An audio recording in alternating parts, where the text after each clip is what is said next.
So I'm recording this for the folks who are unable to attend, and in case anybody wants to go back and listen to it again or check it out again. All right, so it's 11:01, and Chris is now joined, and I'll let people in as they come in. And so, anyway, thank you. Meeting number two. So we have with us today Rachel Williams. Hey, Chris. We have with us Sarah. We have with us today Rachel Williams from the National Digital Equity Center, and she is the digital navigator for Washington County. I'm going to let her explain what she does, but because she probably hasn't met most of you, if you can just zoom around and just say who you are and what organization that you represent, that would be awesome. So obviously everybody knows, and Rachel, you know who I am. So Katie, why don't you go on ahead? Hello, good morning. I am Katie Bragg. I work for Sunrise County Economic Council. I am the Entrepreneurship Program Manager. And Nakia? Nakia Dana, I'm the Tribal Broadband Coordinator for the Passamaquoddy Tribe at Indian Township. Good to see you Morning. again, Nakia. Sarah? Hi, Rachel, Sarah Strickland, Greater East Grand Region. Yep, Great. good to see And Chris? Rachel knows me, but I am the Tribal Broadband Consultant Coordinator. I don't know. Nakia keeps stealing my title, so I don't know what I am anymore.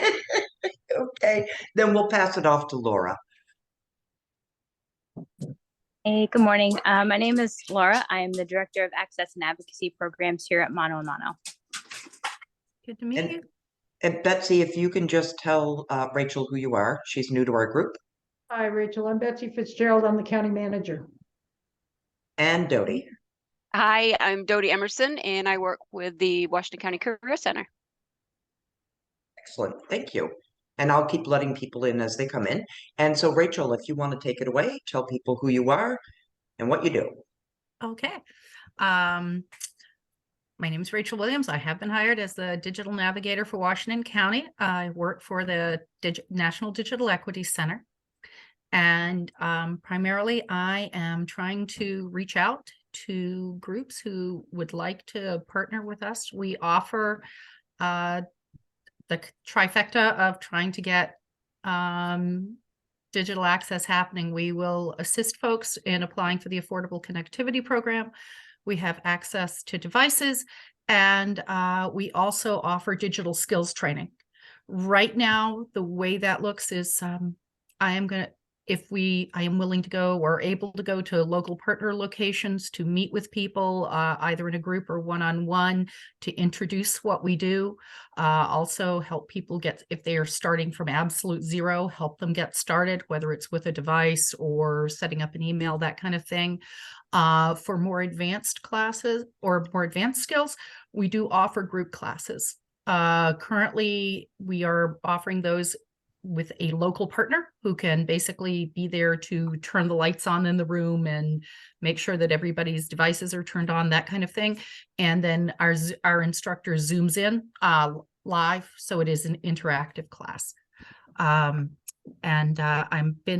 of you folks I have already met and had some really great discussions with. Others I am looking forward to chatting with. I will put my email in the chat so that if anyone wants to get in touch, please do. And that's kind of the short version. If anybody has any questions, here I am. Excellent. And I jumped the gun, Rachel, and Okay. dropped your email in the chat. Just make sure I got it right. Oh, look at you. I know. So you are a wonder. An ankle cannot stop you, Elaine. I am learning this about you. No. So earlier, or well, actually last week, I think it was, I sent out oh, here comes somebody else. Oh, Dodie, okay. So last week, I believe it was, I sent out some information. And so what our digital equity plan might look like. And this is kind of like everybody should be able to see this.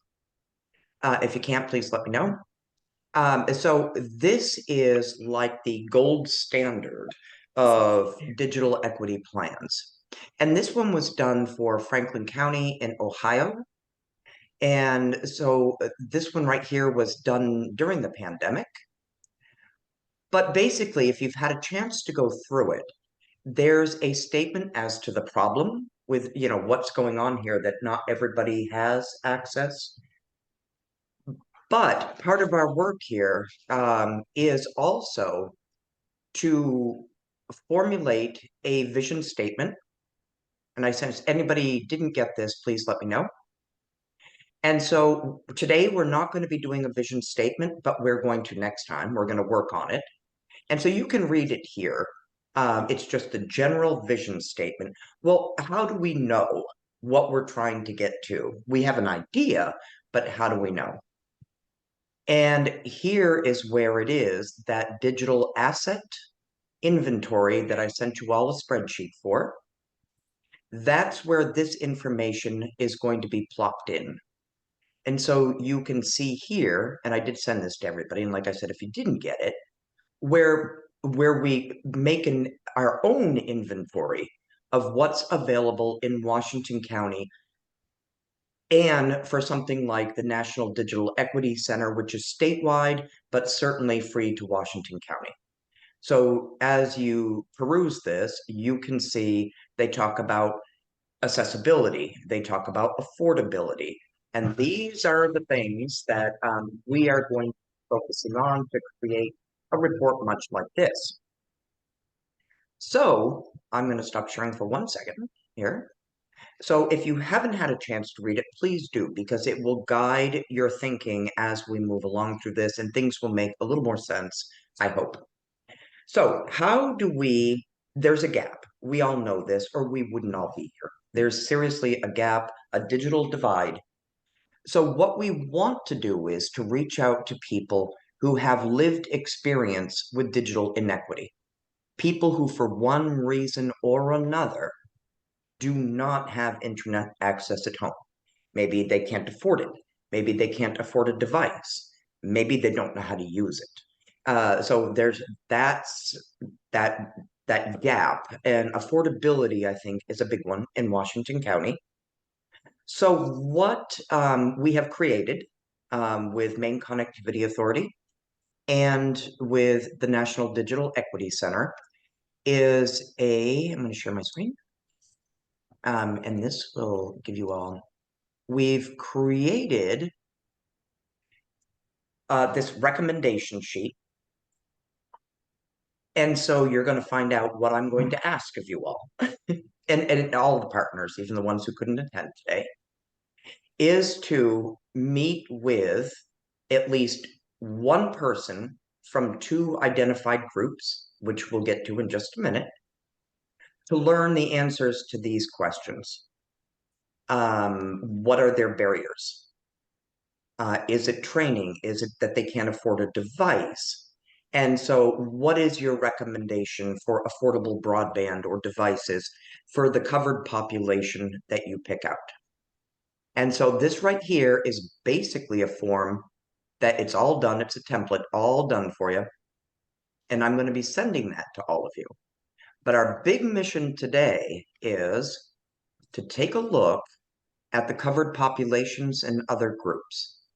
And I'm going to share my screen again and show you this. All right. So everybody we want to talk to, and again, I'm sorry? Can you make that bigger at all? Because it's very, very tiny. Is it? Okay. It's all not right. coming up as it's coming up. Anyways, I can read it. It's just really hard to read if you want us to. Yeah, Bigger? that's better. Yeah, that's better. That's better? Okay, thank you, Mhm. Sarah. So what we have here is on the left-hand side are all the covered populations for broadband and digital equity. Older adults and aging individuals, incarcerated or formerly incarcerated individuals, individuals with language barriers, including individuals who are English as second language learners or have low levels of literacy, individuals with disabilities, individuals who are members of a racial or ethnic group minority, and veterans. On this side are other people we want to hear from. Rural healthcare folks, telehealth and SUD folks, affordable housing, the unhoused, education, post-secondary workforce development and remote workers, the farming, fishing, forestry industry, anything to do with climate change, climate resiliency, and youth outmigration, or those, the youth that want to leave Maine or wind up returning back. So what it is, again, that what we need to do is that we need to talk to at least one person from a column on the left and at least one person on the column from the right. So as you look at these various categories here, you know who you work with. But the idea is we only want to hear from people who are low income, 150% of the federal poverty guidelines. So we don't want to hear from somebody, for example, who makes $500,000 a year and doesn't want to be connected. That's not what we're trying to learn. What we're trying to learn is why veterans, the homeless, the older population, older Mainers, why they aren't adopting this. What are the barriers to them? So, because I'm planning on basically keeping this fairly short today, does anybody look at a column on the left and say, yeah, I'm willing to talk to one person from a column on the left?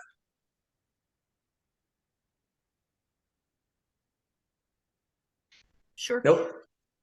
Okay. Nope. Absolutely. Rachel, do you want to pick one? Let's see. I would probably go with older adult and aging, since that's going to be one of my focus. All right. And is there somebody on the column on the right? The column on the right here. I'll take the top one on that one too. The rural healthcare telehealth. Excellent. All right. Did it come today? Did it come? So anybody else see something that they can commit to talking to at least one person? Sure, come on in. I can take English as a second language. Nakia, all right. And where is it? Right here.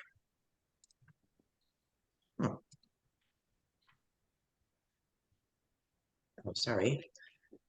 I'm going to put in the interview.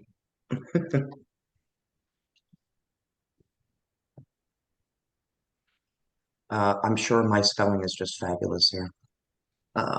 Okay. Nakia, is there anything on the right-hand side? Yep, I'll take post-secondary student. Oh, what I do, run over it? Hold on, let me back off this. Sorry, guys. Post-secondary. Click out of it, yeah. I think, yeah, here we go. Sorry, Nakia. Obviously, I'm having spelling issues today. All right. Anybody else see anything? This is Dodie. I can do individuals with disabilities. Thank you, Dodie. And I have someone in mind who is both a youth and unhoused, so you can put me under whichever one. Ooh. You know what? I'm going to put you unhoused, Dodie. Because we also have some coalition members who actually work with youth. So this right here yeah. All right. Yes. Perfect. All right. Awesome. Thank you, Dodie. Anybody else? I'm not sure how to approach this. So I mean, I'm gonna have to do a little research about categories of people because I don't know personally who's been incarcerated or who There's someone who can't attend today that I expect that she will take this. because Okay. she does work. I with mean, youth. I would be providing, in addition to other, where Dottie's or, others, I would be replicating some of that. But because those are some of the people that I would be talking to. But that's okay if you do. I mean, I'm just asking, if you can talk to one person from each side. So it really doesn't, it really doesn't matter. Which one might you do, Sarah? For Well, example. I'm thinking that there are probably some veterans that I don't know about, but that I can talk to. Older adults and on the column, and yeah, older adults, and I can do rural health. I'll be doing rural health care. I'll be doing farming and probably forestry. I can do. And I'm planning on talking to education, those guys. All right. So I The fishing farming, okay, because that would be perfect. And so all we're trying to do is just find one person who's willing to talk from the fishing, farming, forestry industry to find out the barriers. And I showed you earlier that template of questions to ask. So if you feel comfortable with older adults and aging individuals, and with fishing, farming, if you want veterans, I can put that down too. well,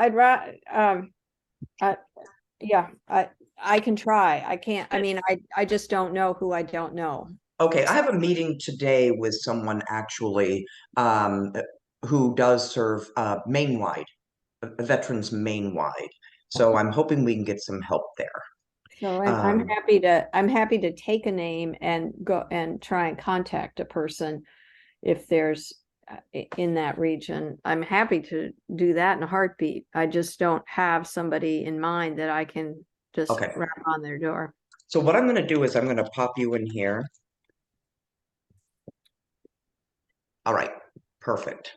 Elaine, this is Dodie again. I have a veteran in mind that I could do. If you want to take me out of individual with disability, I can take veteran instead. Sure. Or I can do both if you need me to, but Yeah, so I'll just pop you here. We have Okay. quite a few people who were unable to attend today, so I'll just pop you there. I Okay. also, so I'm just kind of waiting to see what other people choose, and I'll, I can put them out to the others. Like Melissa Mitchell is probably teaching right now, so she's unable to attend. She might be late, but she deals with Healthy Acadia. They deal with a lot of youth and a wide-ranging population. Now, let's see, Laura. Elaine, Yeah, Kate. are we asking these people why they're not connected? Are we looking for people who are not currently connected? Is that what? Yeah, why they aren't currently. So let me just share this. All right. Here we go. So these are the questions we're going to be asking. And as far as number 2, so number 1 is, which covered population did you sign up for? And who did you interview? If someone doesn't want to give their name, you could just put in veteran Grand Lake Stream or whatever. So what are their barriers? Is ability to pay an issue? Is the inability to afford a device the issue? Is it both? Is there a need for digital skills training? So it's kind of yes and no in any comments you gather. Barrier to public computer access. For example, does your local library not have internet connectivity? Not all do. Barriers to technical support. Is it available? So when you're talking to them, and then you can just write down, this is my thought after talking to this person. If there's a way we can make it more affordable.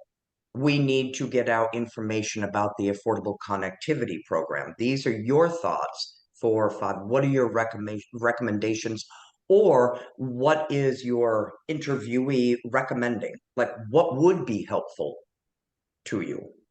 What would be helpful to them? Does that make sense, Katie?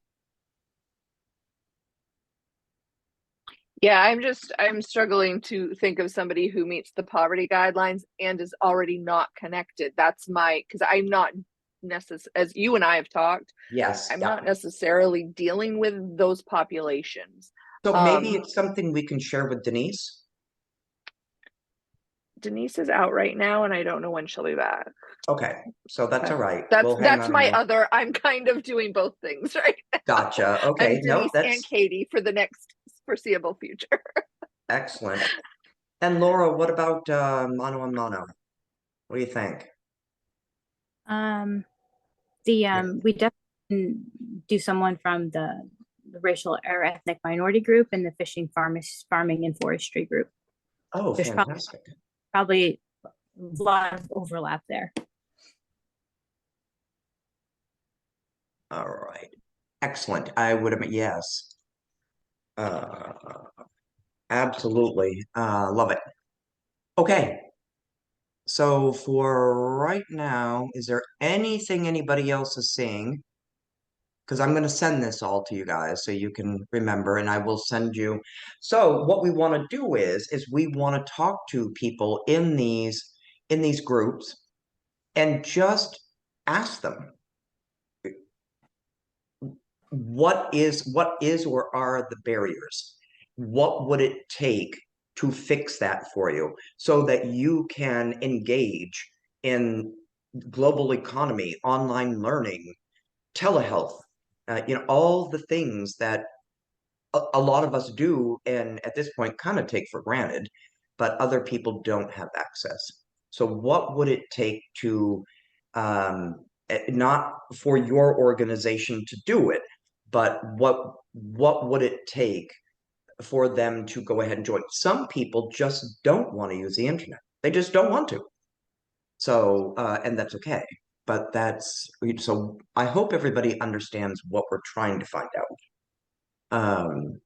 And so Can't we lean on some of the earlier survey data that we have?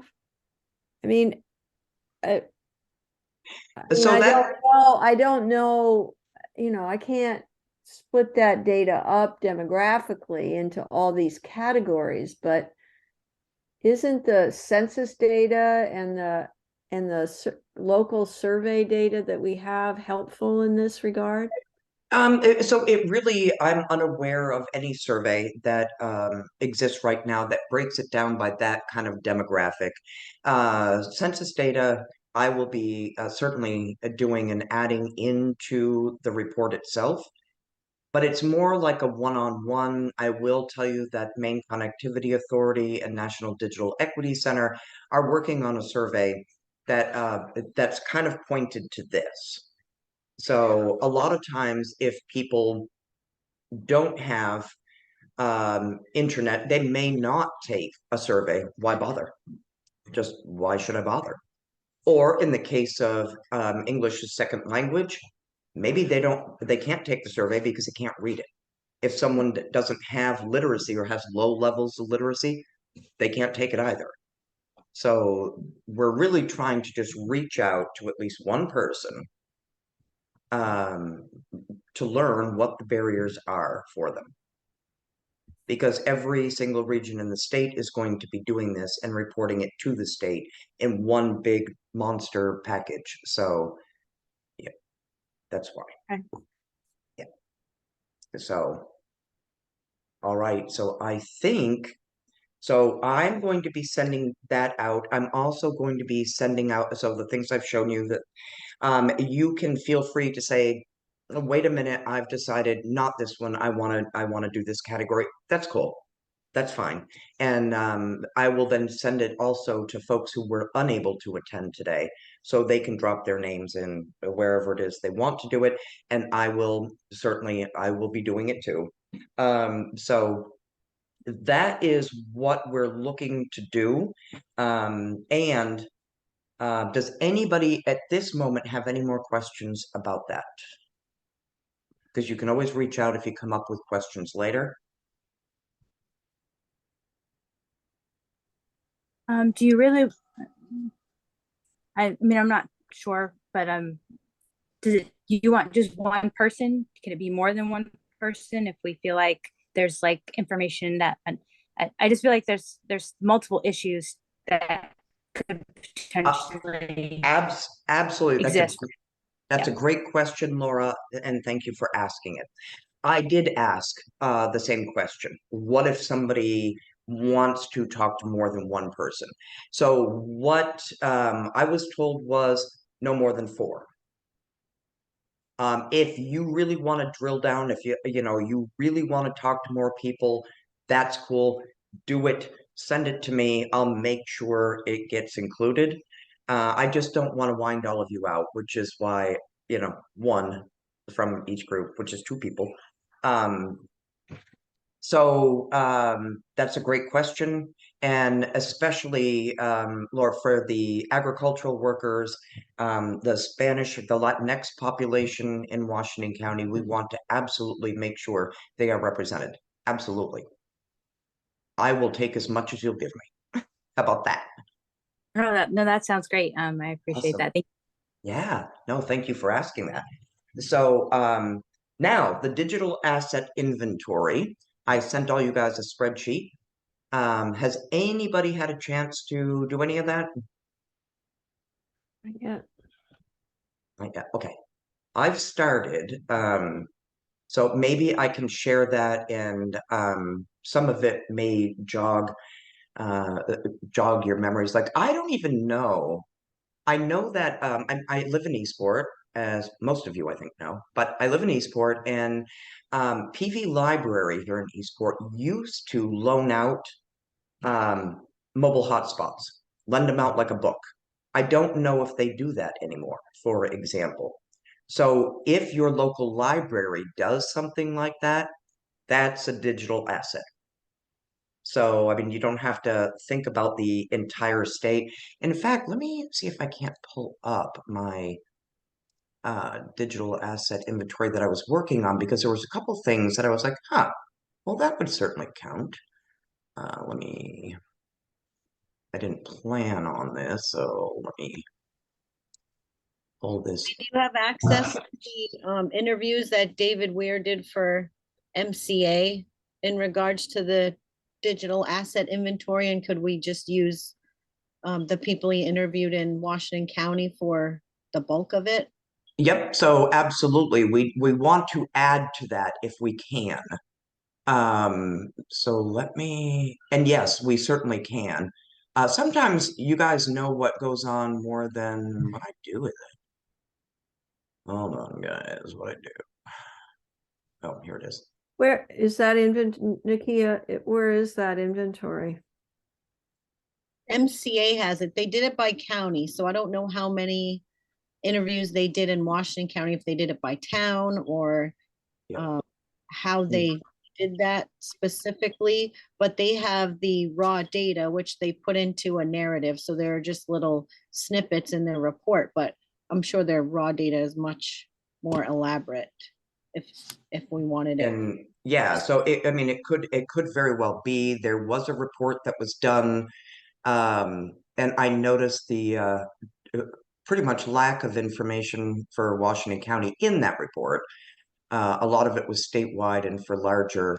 So, if we're able to find things. That you sent that out, right? I did. Yeah. Yeah. Okay. I'm remembering it. Okay. Here we go. I can't. Okay. So there was something else. Is this my? And open it up and see. Okay. Asset inventory. And is there that? All right. I'm trying to find it. I'm trying to get it to open actually. Here we go. So some of the stuff may be as simple as, let me show you mine that I started. Okay. So public schools. All right. A lot of them used like money during COVID to give devices to all students on a one-to-one basis. And so, for example, as determined by, so like I know that Cherryfield, Jonesport, Eastport, Bailey or Woodland. So I know that a lot of these schools and some others, East Grand, they all bought devices during COVID for their students on a one-to-one basis. If you know your school does in your region, if you know the school does, just add it. I mean, you can just add it. For example, I just typed up some. I know that the Eastport Senior Center here has free Wi-Fi for people. They, it's free Wi-Fi. There it is. For example, now if I can find out if the library, and I can find out, I can just have to call the library. Do you still do the mobile hotspots? It's a little bit deeper dive than what's in that report that I shared before we all met. Does that make sense? If you just know, I'm not asking you to play detective or anything. If you know of something that's out there, let me know. I'll even type it in. Just trying to find out what's there. So, because that becomes part of a report. So, Betsy, what's for lunch today? Okay, I know Squash soup, squash soup. homemade. Excellent. Eat your heart out. So, so just to kind of recap, I'm going to be sending. Oh, thank you, Rachel. Yes, that is, yeah. Rachel just dropped in the chat that something she didn't mention was all of NDEC's classes and trainings are free to any Maine resident, and to contact Rachel. If you know of somebody who can use that or whatever. I actually was reached out to by an older Mainer living in a congregate setting, subsidized housing, and said, "Hey, listen, can you help? We have terrible internet. A lot of people don't have computers." I hooked her up with Susan Corbett at NDEC, and that housing location in, I think, Millbridge, Susan's helping them. So getting them connected with free devices a lot of times. And that's one thing that a lot of people don't necessarily know about with the National Digital Equity Center is that they will provide refurbished computers, and they have to, depending on what kind it is, they have to take internet safety and like one other class, which are free, and they own the computer. Done. So there's programs out there that do amazing things. Yes, and so just to recap, because I always love when a meeting gets done early, I'm going to be sending out the list of things that people signed up for. You can change things if you want, and the list of questions that we're trying to drill down into. So, if you think you can talk to 2 people before we meet, sometime in February, that would be fantastic. Because then I'm just going to ask you to discuss your findings briefly with all the rest of us. Just what did you learn? What did they say? And that will help us as a group form this digital equity plan. Because now we're hearing from the lived experts who say, I can't afford. I can't buy a $500 or $700 or $800 computer. I can't do that. Let's find out what the reasons are and what it is Washington County and statewide organizations like MCA can do about it. Does that make sense? All right, sounds good. I will send all that out, and then we can talk about, I will send out a doodle poll, but if you guys can focus on that and anything you have, and even if you've lost the spreadsheet, that's okay. If you know of something like your local library, your local VFW, whatever it is, if you're aware of some sort of, whether it's free Wi-Fi or whatever it is, I can put down that Eastport has a downtown hotspot. So, that sort of thing. Not, I'm not going to go drive to Machias to find out. Just what you know in your own backyard. If you know of something, that's awesome. Elaine, I sent you a copy of that spreadsheet actually this morning with a couple things on it, but is it shareable so that we can all type in at the same time? So when you don't have to copy over and then all of us are saying the same thing? Yes, so I Okay. have created a shared folder in Google Drive. The problem is I haven't shared it yet because one of my colleagues pointed out that a link that's in one of the affordable connectivity flyers is broken and I can't fix it. So I've asked, and which is a great reminder for me to contact Joe at Maine Broadband Coalition, because I had it set so that when they clicked on it, that link to find the providers in their area, or to see if their ISP, internet service provider, is on the list, I had it set to Maine, and it just won't let me do that. It just keeps taking it out, and they get a 404 page not found. So I know. So at any rate, which is why I haven't done anything about the shared folder, because I didn't want the ACP stuff going too far away. So at any rate, but yes, I will add those things in, and I can share the drive. I will share the drive today. And then, but just bearing in mind that the link on the ACP does not link them to their providers, no matter what I do. So I've reached out to somebody to see if they can't fix that. So, because not trying to make it harder for people to get a broken link. So, all right. Whew, that's a lot of business. Everybody feel okay about this? All right.